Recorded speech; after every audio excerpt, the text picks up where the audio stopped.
as of last evening, along with the governor and the other leaders, we were able to find a negotiations agreement that does very, very good things for Minnesota. As you saw last year in the tied House, Democrats and Republicans came together. Although we just needed that one-day special session last year, we were able to come together and do some really good things for Minnesota. We, again, even with the challenges this year, proved we could do those same things. A lot of what you have already heard, and I will just touch on, gives that affordability relief for Minnesotans that people have been desperate for. The way that affordability works is, first of all, the fraud prevention that we've been able to put into law already this year. With finally being able to pass the Office of Inspector General, we are sending a clear message to Minnesotans that, first of all, we value your tax dollars and we don't want them going out in fraud and waste anymore. That is because of the push of House Republicans and House and Senate leaders coming together and pushing that forward finally. And I'm proud of the work that was done. That should be on the governor's desk at any moment for signature. So part of the affordability is saying, Governor, leaders, let's come together and make Minnesota more affordable. I'll touch on the other things. I do want to mention, though, that we are scheduled to go back on the House floor at 2 o'clock, so this is going to have to be condensed. I'll kind of pull that together for you. But we've also delivered $125 million in property tax cuts, $250 million in car tab fee reductions, help for HCMC, which is very, very important, and we did that by not extending the Hennepin County ballpark tax. We were able to allow that, as it is expected, to sunset. So we were able to help HCMC without any raising of taxes. And in addition to HCMC, we heard the cry from across the state, from our critical access hospitals, saying that they are really struggling in these times of affordability. So we're delivering $30 million across the state for hospitals that are distressed, that are having those higher than expected costs. And we also are able to raise the MA rates up to what HCMC has already gotten. So really, really good things there for our hospitals across the state, in addition to HCMC. We've been able to help businesses with conformity. The PFAS reporting that was going to start September 1st, we are able to delay that and push that out a little bit, which is what we heard from businesses across the state, until June 1st. So a 9-month delay on the reporting of PFAS and a number of other things. We were also able to secure school safety dollars that we know are going to be very, very important. Those are going to include anonymous threat reporting, school-linked mental health, which is absolutely a need across the state, mobile crisis teams, and we were able to secure that funding for our schools, in addition to safety funding from as we heard, for public officials, when you're thinking the judicial branch, elected leaders, and then additional improvements to the Capitol security around the campus too. There is much more in the negotiations. You'll see over the next 3 days that our committees are coming together. Bonding is still there, a $1.2 billion bonding bill that is going to help with infrastructure around the state. These are good things that have come forward. Affordability for Minnesotans, fraud protection that is so desperately needed, and investment going forward. With that, I'm going to turn it over to Leader Harry Niska for any additional comments, and then we'll have a few minutes just to take some questions. Thank you, Speaker Demuth. And you know, this deal and the work that we're finishing up over the next few days really puts an exclamation point for Minnesotans on how much better they are with some Republican voice in Minnesota state government, even with just a tie in the Minnesota House compared to what Minnesotans had to deal with in 2023 and 2024 with a Democrat trifecta. Instead of continued growth in government spending and in the cost of government and fraud going out the door, and higher costs on Minnesotans, what we heard from Minnesotans and what we delivered for Minnesotans is accountability for the fraud that's happening in Minnesota state government and affordability by reducing the cost of government on Minnesotans. Our House File 1, our highest priority bill, was to create an independent office of Inspector General because we had seen the way that the executive branch under Democrat control had failed to hold fraudsters accountable and those within government accountable for enabling fraud. That was a huge priority for us. We appreciate the fact that the Democrats in the Senate were willing to make that a priority, but we had to fight tooth and nail against,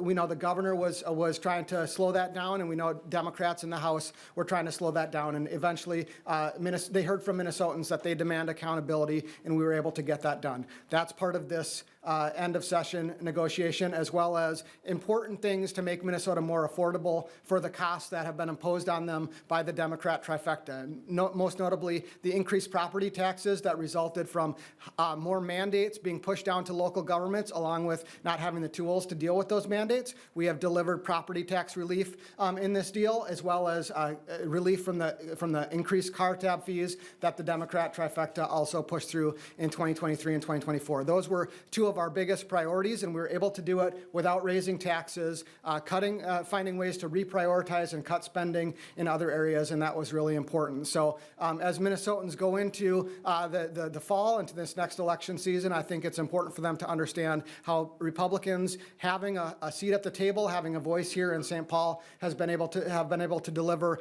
results on accountability for those who are committing fraud and affordability to make your lives better. Those were our top priorities, and we were able to deliver on them. So we're happy to take questions. Speaker David, the license tab fees I know have been a priority since 2023. Are you disappointed that next year they're probably going to snap right back to where they are unless there's some major change in the makeup of the legislature? Well, hopefully there will be that major change in the makeup of the legislature so we can continue on this path of making things more affordable. Car tab fee relief right now is what we're hearing from Minnesotans. We were only able to secure the 1 year, but I'm grateful that work was done, and then we'll see where that plays out so we can continue down the path of affordability. One other thing that I failed to mention earlier is we have heard from our counties, all 87 counties, about the antiquated systems that they have to work on to get the work done that goes back into the state. And I'm talking green screens. So if you remember when there would be a green screen and a dial that would spin, that is what our counties have had to be working on. So even back when there was an $18 billion surplus, Democrats chose not to invest in the upgrading of those systems.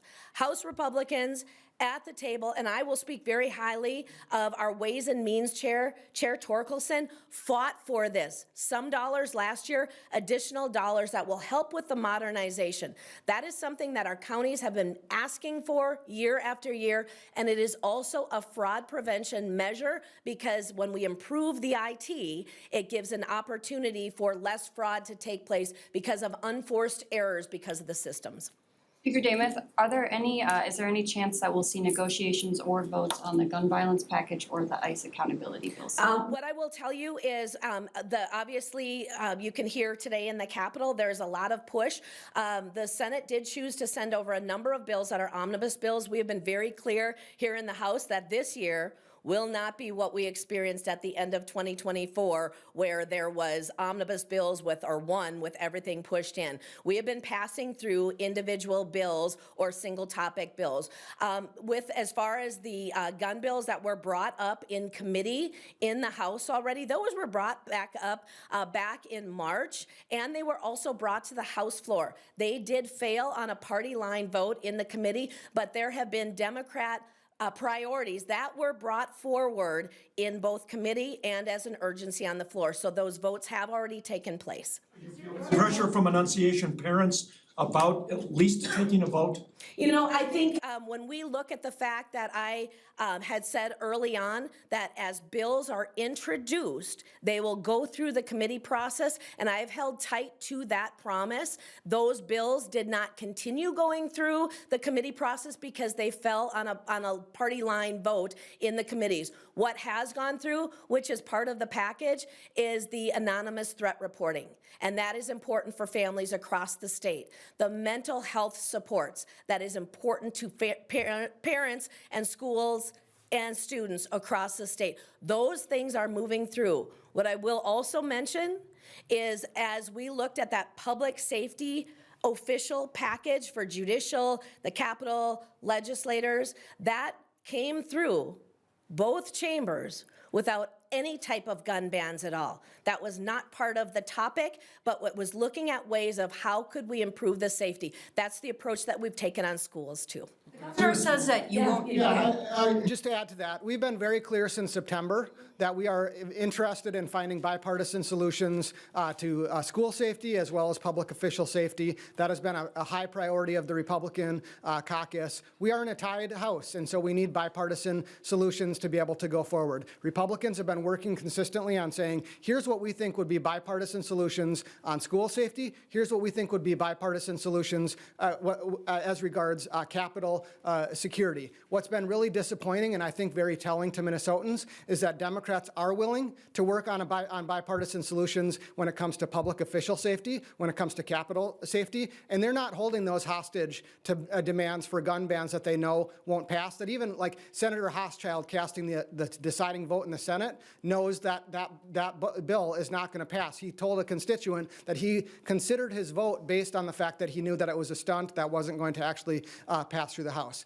So Democrats have been willing to work on bipartisan solutions that where it comes to safety here at this building, but they're not willing to work on those bipartisan solutions when it comes to school safety without conditioning it on gun bans that they know don't have bipartisan support. And that's been really disappointing to see. And I think Minnesotans rightly are asking some pretty serious questions about the priorities between protecting public officials and protecting students. Just take a vote. Why not just take a vote? We've had votes on the bills. Every component of this, or multiple components of this have failed to move forward in House committees to go through the process. These are really complicated, a bunch of really complicated things that present a lot of complicated potential legal challenges and the ways that they might play out. I think Senator Latz agreed on the Senate floor that there was a very serious drafting problem with the way that the gun ban that the Senate's passed was drafted. Again, these things have to work their way through the committee process, and they have not been able to make it through the committee process in the House. That's what we've always been saying. Things have to go through the committee process. And you're not taking up the bill. Can you respond to this? We have session literally in 30 seconds. Bill up because it will pass. We have taken bills up that already on these same topics individually within committee that have failed on a party line vote. They've failed to move through. Other urgencies have been brought forward that have failed and not gone through. So we have absolutely taken votes. They just haven't turned in the way that we're hearing some people want. Thank you very much. You addressed it with the Moisky family.